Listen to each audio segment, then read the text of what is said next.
طيب يا عم يجوا ايه موحشني كلكم. على فكرة انا كنت بخش التوك توك بس ايه يعني ما بقدرش اتكلم خالص. اه رحنا يثرب وبئس المصير. يا سلام.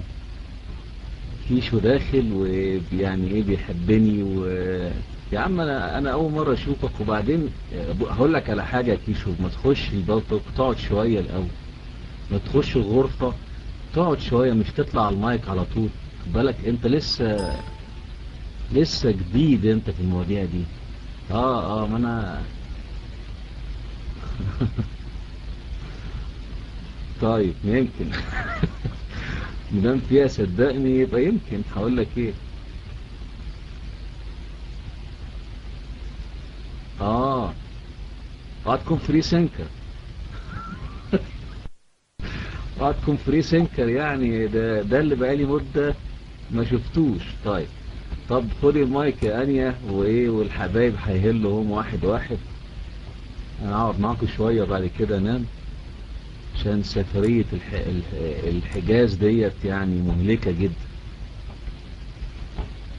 المايك معاك يا انيا.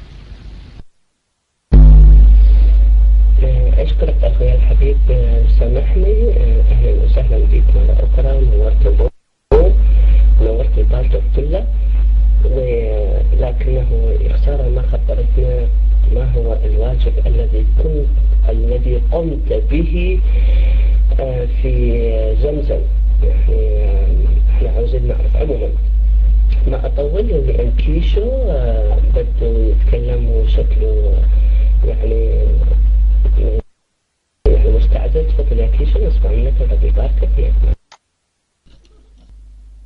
طيب سلام المسيح مع جماعكم. في صوت؟ ايه يا عم سامعني؟ في صوت ولا مفيش؟ طيب تمام، نشكر ربنا. ايه يا عم نسيتني ولا فاكرني بقى؟ ها، انا عايز كده اشوفك على التكست. فاكر صاحب الصوت ولا نسيت؟ امم ها يا عم سامحني قلق مني. هو حبيبي يعني. ها سامحني لساني خالص.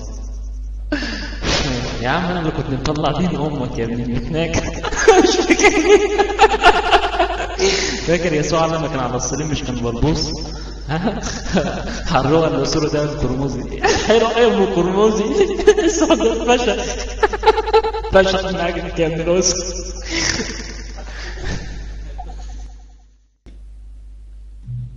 واحد من الحبايب،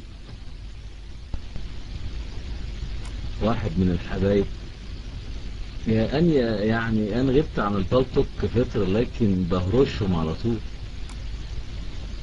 بهرشهم على طول يعني ده داخل رافع ايده، اللي بيخش رافع ايده ده